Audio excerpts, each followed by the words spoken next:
Right now we have, we're just, like I said, we're just starting to study women, and there's a lot of different trials going on looking at not only the unique presentations, but also how we treat them. Are we using the right medications? Are we using the right dosing? Is it weight-based or is it more gender-based?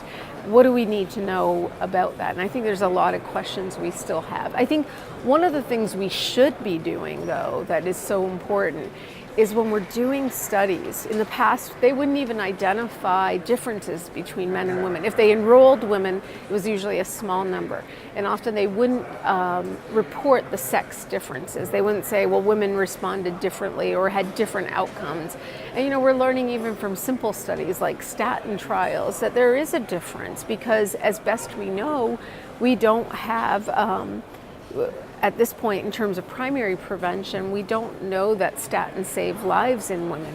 All the data seems strongest in men, and we don't have the same information in women.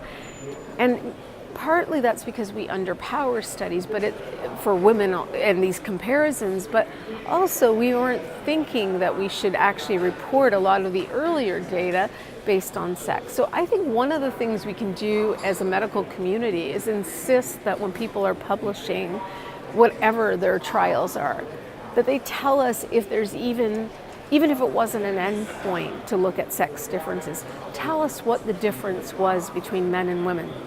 Even if it wasn't statistically significant, but your end result was, tell us that information. Maybe it will inspire future studies where they're actually looking specifically at, is there a sex difference or not? We just need more information.